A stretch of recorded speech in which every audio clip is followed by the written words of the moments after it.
Hi, everyone. Judge Andrew Napolitano here for Judging Freedom. Today is Tuesday, August 26th, 2025. Max Blumenthal joins us now. Max, thank you very much. Thank you again for Saturday. For those unaware of this, I was privileged to host a panel which consisted of Max Blumenthal, Anya Parampil, Aaron Mate, and Christian Parente. Christian might not be known to you, but he soon will, is a sociologist and economist who teaches at John Jay College in New York City. And of course, we were talking about war and peace before a very appreciative and enthusiastic audience. They were all there to see Max, but I was privileged to be a part of it, and it was a most enjoyable experience in Rutherford in Bergen County, New Jersey, where I once lived and worked. Max, why do you think Trump is personally indifferent, or at least publicly indifferent, to the slaughter and starvation in Gaza, and now to this latest tragedy, the intentional murder of journalists at a hospital? Well, first of all, if anyone wants to see the panel that we did with Judge Napolitano, in which we learned some fascinating history on Judge's evolution. A little embarrassing. From supporter of the Vietnam War to an anti-war extremist. Check out it's all there on our Gray Zone YouTube channel. Just go to the live function and we'll be putting up highlights soon. And it was a really incredible overflow, sold out event, partly thanks to the presence of you, Judge. So thanks for being there. I think the issue is, why is Trump hostile to the concept of any form of diplomacy at all? And why is he allowing Israel to shape his entire agenda on the ground? And it's obvious, we've been talking about it for maybe years now on this show. He is a vehicle for Israeli influence. And you can see that in the form of Mike Huckabee, his ambassador. You can see that in the form of the Gaza Humanitarian Foundation, which is basically an Israeli replacement for the United Nations, which is fueling the starvation and genocide. And the U.S. has created a front organization to allow the Israelis to avoid responsibility legally under the Geneva Conventions for the population in Gaza that they're starving. So, but beyond that, right now and throughout the past hours, there have been massive protests across Israel. The main highways are shut down all across central Israel. People are out protesting for a ceasefire, not necessarily because they care about the lives of Palestinians, but because there are 50 dead and living captives there who are Jewish Israelis, and they want them out. And Netanyahu has completely ignored not only those protesters, we're talking about hundreds of thousands of people, maybe not the majority of Israelis, but a large plurality. And he's ignored the warnings of his chief of staff of the Israeli military, Eyal Zamir, who has warned that the hostages or the captives will all be killed, and that many of his own men will be killed, and that the reservists do not necessarily, they have a manpower problem, and that they should accept a ceasefire. He has ignored the delegation of Hamas that appeared in Doha and accepted once again another ceasefire, which led even the Israeli Army Chief of Staff, Eyal Zamir, to declare they have shown remarkable flexibility, and it shows that our operations on the ground destroying Gaza are working. Netanyahu can't accept it, and Hamas has correctly said again this week he can't accept it because it will lead to the collapse of his coalition. So basically, Donald Trump is Netanyahu's lifeline. Donald Trump doesn't exist as an independent entity. And he's also, while he may not be diagnosed with dementia, he has about the same mental functioning capacity as Joe Biden at this point. I mean, there's nothing going on upstairs. So Donald Trump is basically being led around by Netanyahu. It's his job to keep his coalition going.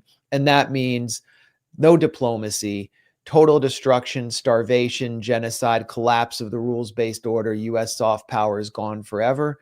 And It's because Trump is a vehicle for Israeli and specifically Netanyahu's influence.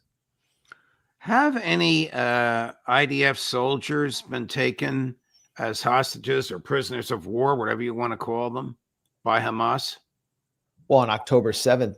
No, not on October 7th, but since October 7th. No, they've generally been killed or they have been taken by Israeli rescue teams. There were attempts during the last Israeli operation in Gaza, Gideon's Chariot, to actually take a few Israeli soldiers who were wounded. They actually captured some of their weapons, but the soldiers wound up being killed because it was difficult to transport their bodies when you have, drones in the air. But this spoke to the failure of Israel's last operation, Gideon's Chariot, which has led us to the current juncture and crisis where Israel's embarking on a kind of final solution to destroy Gaza City, destroy the densely populated urban areas. Gideon's Chariot was primarily conducted in previously destroyed areas, which is why you also saw like contractors who were destroying homes to flatten out the area also being killed by resistance factions. So I think there's a much higher chance that soldiers could actually be taken captive in the next phase if Israel chooses to go in. Right now, what they're doing is like softening up, which means just randomly bombing civilian areas, destroying entire neighborhoods in Gaza City, primarily to the east of Gaza, like Al-Tufa, and then planning to go in what will be a bloodbath like we haven't even seen before. Is there no pressure on Trump to engage in diplomacy, to feed the starving, to recognize the war crimes, to restrain Netanyahu? No, I mean, the reason that Netanyahu is moving with so much urgency right now, one of the main reasons, I mean, there are reasons that relate to regional shifts and regional military realities. But I think the main reason is that he has carte blanche, a complete green light from Trump until the midterms. And I think, the Democrats, while widely hated and absolutely pathetic, are expected to win the House.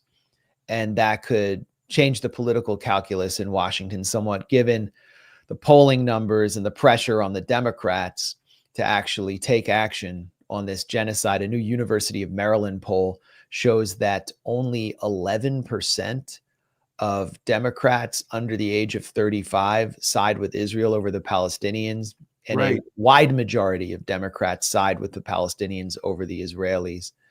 11% side with the Israelis over the Palestinians. So right.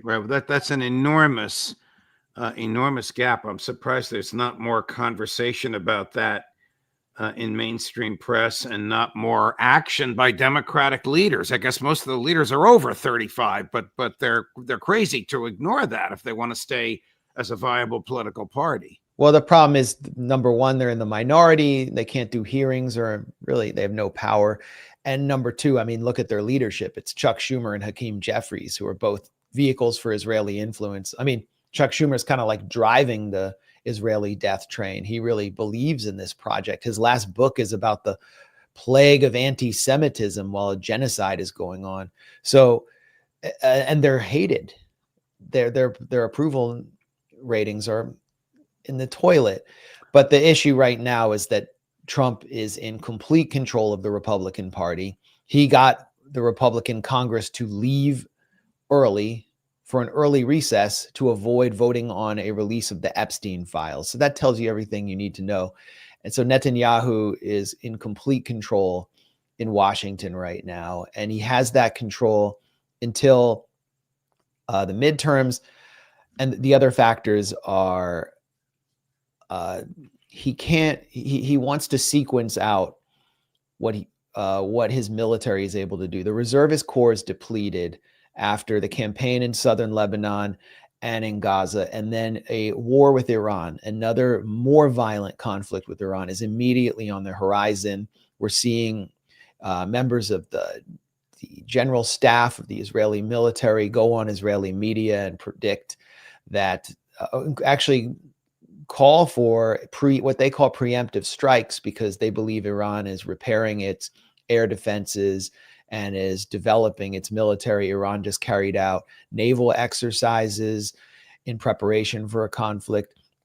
He can't do the final solution in Gaza and a conflict with Iran at the same time. And they're also using the Trump administration, which it's effectively the Israeli Trump administration right now in Lebanon, to try to push the Lebanese government, a very weak government with a pathetic military, to disarm Hezbollah. And they're saying that they want to get it done by the end of the month, by August 31st. Tom Barak and Morgan Ortagus, who is an Israeli zealot, former Lebanese Christian who is converted to Judaism, and Tom Barak are in Beirut to push for this disarmament, which could amount to Lebanese civil war. But the point is to get a powerful resistance faction off Israel's back so it can go and carry out the final onslaught against Iran, which I think is an absolute fantasy. So Netanyahu's using Trump to buy time for a sequenced demolition of all his regional enemies, but it first starts in Gaza.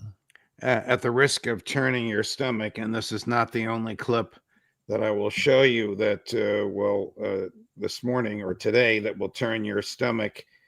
Here's Lindsey Graham trying to tell the Lebanese people what to do. Chris, number 15. And the best way to secure America is to have good partners.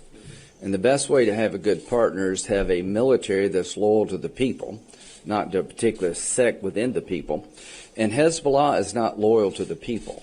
Hezbollah's agenda is not Lebanon's agenda. Hezbollah has an agenda inconsistent with you thriving and surviving. So I think you as a people, the Lebanese people, overwhelmingly want a better future. They want a future where the Palestinian militias are disarmed. They want a future where Hezbollah is disarmed, and that the people carrying arms are the Lebanese army. The Lebanese army is trusted to take care of everybody's interests, regardless of sect. If you can pull that off, that would be the biggest accomplishment in modern history of Lebanon. Once Hezbollah has been disarmed by the people of Lebanon, transferring power from militias to the Lebanese military through the people, through the political process, then you'll have a different conversation with Israel. I'm going to Israel pretty soon. It's all talk until something changes. Israel's never going to look at Lebanon differently until you do something different. And that is disarm the enemy of the Israeli people. Hezbollah has American blood on its hands, has Israeli blood on its hands, has Lebanese blood on its hands. So don't ask me any questions about what Israel's going to do until you disarm Hezbollah. Hell would listen to him. Isn't Lebanon part of Netanyahu's greater Israel designs? Yeah, of course it is. And that's, Lindsey Graham is speaking on behalf of Israel. He's right. He reveals himself to be a spokesman for Netanyahu's Israel, standing beside the Democrat Jean Shaheen, who's of Lebanese descent and is a repulsive neocon, just like Lindsey Graham. The majority of Lebanese people oppose going to war against their own people. Not only that, recent polling shows the majority of Lebanese people oppose disarming Hezbollah. Why? And including a higher number of Christians than I would have suspected. But why? Because they're not stupid. They see what's happening in Syria, where Assad was toppled after a decade-long dirty war. Israel takes credit for that, by the way. Replaced by al-Qaeda. Sectarian warfare breaks out. Massive sectarian bloodbaths occur all across the country. And yet, even as this country dissolves and basically waves the white flag in front of Israel, Israel continues to attack and is now occupying the highest point in Syria and moving into the Damascus suburbs. So Lebanon would get the same thing if Hezbollah disarmed. Hezbollah has defended Lebanon against an Israeli occupation that began before Lebanon even existed. And the submental U.S. ambassador, Tom Barak, actually gave an interview recently in Arabic media where he claimed Hezbollah was founded in the 70s. He has no idea what he's talking about. And I wonder if Chris could pull this clip up if he can find it in time. Tom Barak came before that same press conference of the Lebanese media at the presidential palace and referred to the reporters as animalistic and called for them to behave in a civilized manner or he will leave, essentially insulting the whole of the Lebanese press and the Lebanese people in nakedly colonial terms. Is this the same Tom Barrett that was a real estate developer in Long Island, New York? This guy's now an ambassador negotiating for the United States. The same person? Well, what was Steve Witkoff? All these guys, it's just Trump's landlords running around. He's his Jewish and Arab landlords running around pretending to be diplomats. And the only results they get are bloodshed on behalf of Israel. So it's that guy. Right. Completely out of his depth, with Morgan Ortagus, a neocon fanatic who wears a Star of David ring, who converted to Judaism. I mean, that's something that's very difficult to do unless you're Sammy Davis Jr. And right. All right. So, I mean, this really shows that the relationship between the U.S. and Lebanon is one of total contempt for the whole Lebanese state. It's not going to work out. They're trying to push Lebanon into civil war as they did with Syria in order to take the pressure off Netanyahu. And this meeting really seals the deal. As soon as I saw this, I said, Max has to see this. How do you interpret and understand this? Cut number 14. The ambassador has a very interesting view of anti-Semitism. Yeah. Rosh Hashanah grew up in America. There was anti-Semitism, of course. I've experienced, we've all experienced it. The ambassador has a very interesting view of that. He says you can't understand anti-Semitism. If the people who are anti-Semitic, it's because they're against God, against the Rabbi Shalom. And we are represented as his people, and that's why they're anti-Semitic. Otherwise, it doesn't make any sense. Interesting view. It's an interesting view. There's another view that since we consider the chosen people, and that's part of it, is that because you are the chosen people, given a chosen place for a chosen purpose. And if someone is angry at God, he'll be angry at the people who represent him. That's right. So I tell people anti-Semitism is irrational. There's no reason for it unless you understand the spiritual reason, which is what I believe is at the heart of it. It is not the left versus the right. It is good versus evil. It is the Creator versus those who rebel against the Creator. The next Christian adult to convert to Judaism? I mean, I think he was too extreme possibly for his hosts. They said he has a very interesting view of anti-Semitism. His hosts are Agudat Israel and Bnei Barak, which is a kind of closed ultra-Orthodox community outside Tel Aviv.